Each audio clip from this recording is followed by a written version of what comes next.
네, 많은 분들이 마감 시황에 대해서 조금 뭘 봐야 될지 모르겠다, 뭘 집중적으로 봐야 되나요? 라고 물어보시는 분들이 많아서 한번 알아보도록 하겠습니다. 이 마감 시황을 알아본다는 게 좀 이상한데, 자, 최근에 개인 투자자들이 증시를 주도하고 있죠. 실질적으로 뭐 지수는 움직이지 못한다 하더라도 뉴스 이슈에 많은 집중적인 투자 심리를 보여주고 있는 겁니다. 저는 최근 주식의 좀 트렌드가 상승 종목, 하락 종목 순으로 이제 좀 나눠진다. 이게 뭘 의미하냐면은 지수는 오르는데, 그런 적이 있을 거예요. 지수는 오르는데 상승 종목은 뭐 200개, 300개밖에 안 돼요. 지수는 2%씩 오르는데, 이게 요새는 대형주로 이제 수급이 워낙 크게 밀리다 보니까 종목은 다 떨어지는데 삼성전자, SK하이닉스 이런 종목도 오르니까, LG전자 오르니까 지수는 오르는 거예요. 그러니까 사람들이, 투자자들이 이제 대형주로 이제 많이 몰려 있는 시장이다. 자, 이렇게 상승 종목이 적게 되면은 어떤 종목이 많이 타격을 받겠습니까? 당연히 중소형주, 테마주들, 우리가 흔히 말해서 테마주들이 많이 타격을 받겠죠. 투자자들이 대형주로 매수 심리가 쏠리다 보면요. 그렇기 때문에 상승 종목이 많고 하락 종목이 적다. 근데 이제 지수는 크게 상승하지 않는다. 이러면 이제 전체적인 테마군들의 상승폭이 나올 수 있는 시장이 좀 만들어지는 거고, 그게 아니라 뭐 대형주는 막 삼성전자, SK하이닉스 이런 종목들은 오르는데 상승 종목들이 굉장히 적은 상태에서 하락 종목들이 많다. 이렇게 되면 이제 대형주로 수급이 집중되는 거기 때문에 테마주의 매매를 조금 자제할 필요가 있겠죠. 그럼 제일 좋은 게 뭐냐면은 대형주도 가고 중소형주도 가는 거예요. 지금 시장이, 여러분들이 돈을 벌고 있고 시장이 좋은 이유가 뭐냐면은 삼성전자, LG화학, SK하이닉스, 뭐 현대차, 기아차, 흔히 말해서 차화전이죠. 예, 이런 업종들이 대형주가 가주니까 거기에 돼 있는 뭐 1차 밴드 업체들, 아니면은 추가로 모멘텀을 가지고 있는 업체들이 동반적인 상승이 나와서 전체적인 지수 상승, 종목 상승이 같이 나오고 있는 겁니다. 그래서 지금은 좀 굉장히 좀 좋은 시장이다라고 보시는 게 맞는 것 같고, 이렇게 거래대금에 이제 표시를 해놨죠. 거래대금도 마찬가지로 최근에 이제 거래대금이 보통 평균 이제 20조, 코스피 단일 거래대금 20조로 올라갔습니다. 이게 뭐냐면은 그 정도로 시장이 굉장히 활발하고 평균 거래대금이 어느 정도가 정해진다는 거예요. 그러니까 이 거래대금 자체가 이제 20조 미만이 된다면은 시장에 무슨 일이 생기거나 악재가 단기적으로 생길 가능성이 크다. 평균치를 구하는 게 굉장히 중요하죠. 우리 주식시장에서는 평균치가 이제 가격이 되고 시장에서 평가받는 가격인데, 마찬가지입니다. 거래대금도 일정 거래대금 유지해 줘야지 그 시장이 활성화되고 살아있는 건데, 그게 못하고 떨어진다면은 좀 주식에 대한 이 조정이 불가피하겠죠. 왜냐면은 거래대금은 증시 힘이에요, 힘. 오르는 종목 떨어지는 종목 상관없이 거래대금이 제일 많이 나오는 시장이 좋은 시장입니다. 그래서 거래대금에 대해서 꼭 체크해 보실 필요가 있고, 전일 대비 거래량이 떨어졌냐 올라갔냐, 아니면은 평균 거래량보다 지금 현재 거래량이 올라갔나 떨어졌냐를 보시는 게 좋을 것 같아요. 그리고 오른쪽에 이제 환율이 있는데, 뭐 당연히 중요하죠. 제가 주식을 보면서 좀 중요하게 생각하는 게 이제 국채금리 마이너스 금리, 마이너스 국채금리, 그 다음에 우리 그 10년물, 미국 10년물 금리, 2년물 국채금리, 그리고 우리나라 금리. 굉장히 금리가 중요합니다. 이 금리에 따라서 이 시장의 유동성이 결정될 수밖에 없는 이 주식 시장이거든요. 그래서 저 같은 경우는 금리를 굉장히 중요하게 보고, 금리에 연동되는 게 환율이죠. 금리와 변동성이 가장 큰 게 환율이기 때문에 최근에는 이제 환율이 거의 뭐 1030원까지 떨어졌다가 지금 올라가고 있는데, 환율이 이제 떨어지면서 환율 역전 현상이 나타나면은 확실하게 외국인 투자자들이 환차익을 통한 매수세가 많이 들어옵니다. 근데 지금은 환율이 많이 올랐어요. 이번에 제닛 앨런 이제 차기 의장이죠, 연준 의장도 환율에 대해서 확실하게 환율 조작국에서 경고하겠다, 달러 약세를 두고 보지 않겠다라고 말했습니다. 이거는 비트코인에 대해서 좀 악재이기도 하고, 달러가 약세가 돼야지 뭐 다른 이 자산으로의 많은 투자를 할 건데, 달러가 강세가 되면은 세상에서 가장 안전한 기축통화 자산이 달러거든요. 그래서 달러 쪽으로 많이 매수세가 붙게 될 거고, 달러에 대한 투자가 많이 늘어나지 다른 쪽으로는 투자는 많이 줄어들 수밖에 없습니다. 그래서 실제로 달러 강세를 예상했고, 달러가 강세가 나오게 된다면은 환율이 많이 상승할 가능성이 매우 크다라고 보시면 될 것 같아요. 자, 아래 이제 뭐 이건 이제 투자자 매매 동향이죠. 자, 여기 보시면 선물이랑 이제 옵션이 있는데, 선물 같은 경우가 외국인들의 계약수를 보셔야 됩니다. 외국인들이 보통 이 국내 시장에 오늘 좀 들어왔는데, 보통 이제 매도를 연속으로 하다가 시장에 들어오기 전에 선물부터 먼저 계약을 해요. 선물부터 먼저 계약을 한 다음에 현물로 들어오는 그런 모습을 많이 보여주고 있어요. 그래서 외국인들이 선물 계약이라든가 아니면은 선물 계약에 대한 이 매수세로 전환이 되었다. 그러면은 외국인들이 현물도 좀 돌릴 가능성이 있지 않을까라고 생각해 보실 필요가 있는 차트라고 보시면 될 것 같고요. 간단하게 보시면은 자, 그리고 뭐 이제 코스피 당일날 이제 어느 정도 매수했는지 매매했는지, 그리고 오늘 증시 포인트를 설명해 드리는 그런 자리고요. 증시 포인트 설명해 드리고 있죠. 자, 증시 코멘트. 오늘 이제 어떤 코멘트가 특히 중요한 건 이제 빨간 줄로 끄기 때문에 이거는 이제 다들 아실 거라고 생각이 됩니다. 다들 아실 거라고 생각이 되고, 요거는 이제 그날에 좀 시장에 영향을 많이 미친 뉴스예요. 이제 오늘 같은 경우는 공매도 금지가 이제 연장될 가능성이 크다라는 뉴스가 나왔기 때문에 개인 투자자들의 투자세가 굉장히 매수세가 많이 붙었고, 그로 인해서 시장이 좀 많이 상승했다. 시장을 가장 크게 움직인 뉴스를 같이 달아드리고 있습니다. 코멘트 밑에. 그리고 코멘트에 뉴스를 같이 붙여드리고 있고.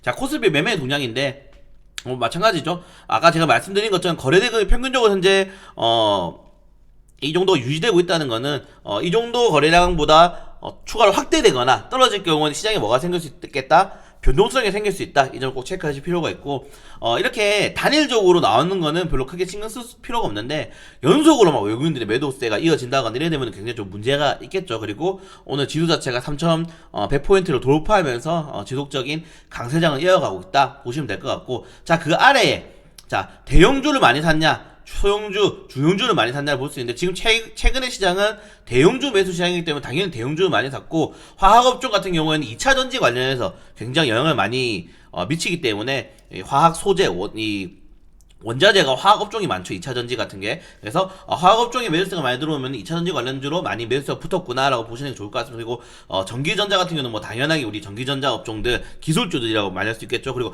운수장비가 제가 체크를 많이 했는데, 운수장비가 뭐나요? 자동차들이 운수장비로 같이 잡힙니다. 자동차 만드는 업종들.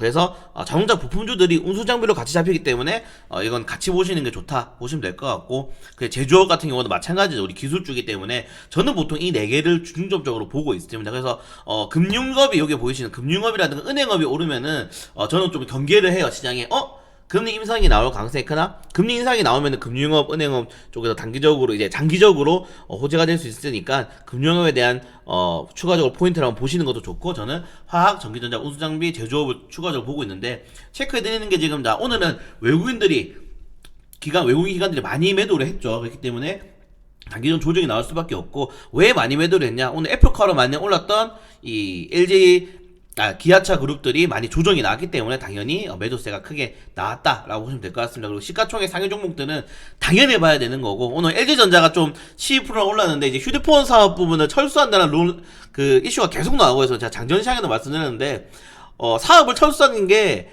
이 호재로 작용하는 거죠. 그러니까 악성 사업, 흔히 말해서 돈이 안 되는 사업을 이제 철수하니까 이제 재무 개선이 될 수 있겠구나 기대감이 좀 많이 올랐는데, 12% 오를 정도의 재료는 아니었어요. 근데 그 정도로 현재 시장에는 돈이 많다는 겁니다. 조금이라도 긍정적인 재료가 있으면은 매수세가 붙어가지고 주가를 들어 올리고 있다라고 보시면 될 것 같고, 자, 오늘 이제 제가 거래 비중에다가 동그라미를 쳐드렸는데, 이게 뭐냐면은 전체적으로 거래가 어느 업종이 많이 쏠렸는가. 삼성전자 같은 경우 당연히 원래는 탑이죠. 삼성전자가 항상 탑이었는데, 오늘 보세요. 거래 비중이 이 기아차가 오늘은 1등을 거의 달성을 했습니다. 이게 그 정도로 가장 논란이 되었던, 가장 시장에 이슈가 되었던 종목이다. 그러니까 이 거래량도 마찬가지고, 이 거래 비중이 높다는 거는 오늘 시장을 주도한, 그리고 시장에 가장 논란이 됐던 종목들이 바로 기아차 종목이다. 그리고 현대차도 마찬가지로 4%대니까 거래 비중을 굉장히 많이 차지했다. 시장의 주도주였다라고 볼 수가 있겠죠. 그리고 이런 것들을 좀 체크하시는 게 좋을 것 같고, 오늘 뭐 올랐는지 읽어보시면 됩니다. 왜 상한가 갔는지, 동원금속. 자, 그리고 이 코스닥 같은 경우는 실질적으로는 이제 아직 1000포인트를 달성하지 못했는데, 개인 투자들이 원래는 꾸준하게 나와요. 그러니까 코스닥은 외국인 기관이 들어오면 이상한 거지, 원래는 개인들이 노는 개인들의 시장입니다. 그렇기 때문에 실질적으로는 이 매매 동향보다는 뭐 거래대금이 얼마 터졌는지 얼마나 터졌는지, 그리고 뭐 갑자기 특별하게 연기금이 들어온다거나 뭐 기타 범위나 어느 업종을 많이 매수한다거나 이런 종목만 좀 체크해 보실 필요가 있어서, 아까 말씀드린 이 위에 코스피처럼 이제 투자자별 순매수는 넣지 않았어요. 원래 개인들이 주도하는 시장이니까. 그리고 시가총액 상위 종목들 보시면 될 것 같고, 최근에 셀트리온 그룹들이 이제 재료 소멸로 인해서 조정이 많이 나오고 있는데, 자, 여러분들이 좀 추가적으로 아셔야 될 게, 만약에 셀트리온이 신약을 내서, 치료제를 내서 주가를 14만원까지 올렸습니다. 자, 그럼 이제 재료 소멸 차익 매도 물량이 나오겠죠? 다음에 14만원 보내려면은 그거 더 센 호재가 나와야 돼요. 더 센 호재가 나오지 않는다면은 정말 그 이상으로 주가를 올리기 힘든, 이게 재료 소멸인 거예요. 간단하게 말씀드려서.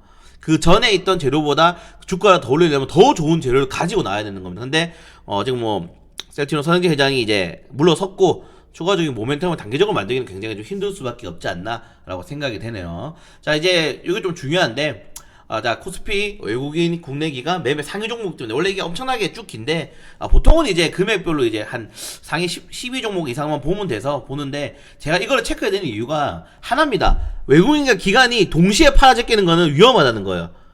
그러니까 외국인들과 기관이 이게 포트폴리오가 같지 않겠죠. 웬만해서는 같이 겹치는 건 좋은 거고, 근데 실질적으로 같이 내다 파는 거는 다음날 하락이 날 확률이 굉장히 큽니다. 오늘 특히 기아차 그룹주들이 기아 관련된 이슈가 이제 외국인들 기관들이 제가 장 초반에 파니까 조심하세요로 하자마자 급락이 쩌쩌짝 나왔죠. 같이 파는 겁니다. 그래서 애플과 호재 띄워놓고 외국인 기관들 매도하고, 그 뒤에 기아가 애플과 아직 협상이 진행된 게 없다라는 공시를 내면서 주가가 무너져 내렸는데, 실질적으로는 외국인 기관들이 같이 팔았다. 재료가 좀 단기적으로 소멸을 많이 했다. 다시 추가적인 상승이 나오기에는 어느 정도 이 나오는 매도 물량을 소화를 해야 된다. 단기적인 조정이 나올 수 있겠다라고 유추할 수가 있는 거죠. 자, 코스닥 같은 경우도 마찬가지입니다. 자, 코스닥 같은 경우는 매도세는 이제 뭐 다른데, 이 순매수세가 중요한 거죠. 오늘 시장 주도했던 게 뭡니까? 후반에 엔터미디어 테마주들, 엔터미디어 영상 콘텐츠, 자, 같이 샀어요. 이게 뭐냐면은 지금도 좋은데 앞으로도 돌 가능성이 크다. 오늘 시장을 주도했던 업종들이 외국인 국내 기관이 가장 많이 샀던 테마들이 바로 엔터미디어 관련 테마주, 영상 콘텐츠 관련 테마주다라고 지금 보여주고 있는 거죠. 이 매매 상위 종목으로. 그래서 실질적으로는 이게 상하락폭이 같이 나오지 않기 때문에 오르지 않은 종목도 있을 수가 있습니다. 그래서 단기적으로도 이슈가 좀 좋게 볼 수 있지 않나 라고 생각이 돼요. 그래서 코스피 코스닥 종목 같은 경우에는 겹치는 종목들이 있지 않나 한번 보시고, 그리고 산업군들 업종들 같이 체크한다는 의미로 보시는 게 좋을 것 같습니다. 그리고 코스닥 같은 경우에도 오늘 어떤 종목들이 올랐는지, 그리고 어떤 주도주가 뭐였는지, 그리고 상한가를 왜 갔는지 뭐 많이 올랐죠. 오늘 오랜만에. 자, 시간이 다니까 특이 종목 같은 경우에는 그냥 읽으시면 됩니다. 제가 전에 장전 마감 시장 시간에 다니까 보는 방법 영상 올려드렸죠. 시간에 다니까에서 이불로 거래량 없는 종목들은 빼요. 그냥 막 등락률이 9%인데 거래대금 막 200만 이런 종목들 빼서 올려드립니다. 알아서 올려드리기 때문에 여러분들은 제가 이게 올려드리는 종목들만 보시면 된다. 내일 시장에 강하게 상승이 나올 예상이 되는 종목들로 드리는 거고, 자, 보시는 색상은 이렇게 같이 하는 거는 같은 테마주란 거예요. 그래서 오늘 같은 경우는 이제 히토류 관련 테마주들이 시간에는 많이 올라서 같이 잡아드렸고, 이게 여러 개 테마의 경우에는 제가 다른 색깔로 또 많이 잡아드리겠죠. 그래서 오늘 같은 경우는 테마군들이 내일 히토류 관련 테마주들이 많이 오를 가능성이 크다. 왜냐면은 트럼프의 강경 노선을, 중국에 대한 강경 노선을 바이든이 그대로 이어봐야 될 가능성이 크다라고 보시면 될 것 같고, 이제 정부를 추방하게 되면 임명한 참모진들이 중국에 대해서 좀 강경한 발언을 쏟아냈기 때문에 강하게 오늘 반등이 나왔고, 안 그래도 히토류 관련 테마주들이 바닥 종목들이 굉장히 많습니다. 그래서 내일 한번 반등을 크게 기대해보는 게 좋을 것 같네요. 그 외에는 뭐 이제 재료가 없이 가는 종목들도 있어요. 그럴 때 진짜 정말 재료 미노추 왜 가는지 모르겠다, 뭐 이런 종목들 같은 경우에는 이제 문자 굉장히 많이 가죠. 여러분들 요새 이제 뭐 어떤 종목들 내일 매수하세요 했는데 시간으로 다 급등한 종목들 막 문자로 오면은 어이없지 않습니까? 그런 종목들이에요. 재료가 없을 때 올리는 거라든가, 아니면은 실질적으로 세력들도 이렇게 문자를 통해서 주가에 대한 어느 정도의 투심을 많이 조정하기 때문에 이런 종목들은 유의하시길 바라겠습니다. 이건 제가 오타가 났네요. 제넨바이오가 오타가 났고, 뭐 셀마 테라피스, 이제 변이바레스, CIS, 뭐 수산중공 정치 테마주로 많이 올라갔고, 마이더스 같은 경우에는 실질적으로 이제 바이든 정부 출범 이후에 이 상승할 수 있는데 관리 종목이죠. 관리 종목이기 때문에 유의하실 필요가 있고, 뭐 하락 종목도 왜 하락됐는지, 보통 하락 종목 같은 경우는 이제 한 3, 4%가 나온다 하더라도 다음 날에 큰 폭의 하락은 크게 일어나지 않습니다. 근데 뭐 이렇게 7% 이렇게 나와버리면은 이 정말 다음 날 큰 폭의 하락이 예상될 수 있기 때문에 조심해야 될 필요가 있고, 뭐 단기가열이 가장 중요하죠. 요새 단기가열 투자 용목 종목 지정되면은 알아서 장중에 장 이후에 2, 3% 빠진다라고 보시면 될 것 같고, 왜 이제 관련 테마주지 설명을 다 해드리고 있습니다. 이렇게 설명해드리고 있기 때문에 조금 더 좀 체크해 보실 필요가 있다. 자, 이래서 이제 마감 시황을 한번 보는 걸 체크해 드렸는데, 제가 이제 뉴욕 증시 올려드리고 장전 시황 올려드리고 마감 시황 올려드리는데 하나도 허투루 볼 게 없습니다. 그러니까 주식은 정말 바람만 불어도 테마주를 같이 엮이는 게 주식이에요. 그래서 여러분들이 이런 주식 같은 건 좀 박학다식하게 아시는 게 좋습니다. 좀 습자지라도 얇게 많이 알더라도 여러 개를 아시는 게 좋아요. 일단 알아야지 연관될 수 있고 생각을 할 수 있기 때문에. 그래서 항상 이렇게 제가 올려드린 시황 잘 참고하시면서 시장 대응해 보시길 바라겠습니다.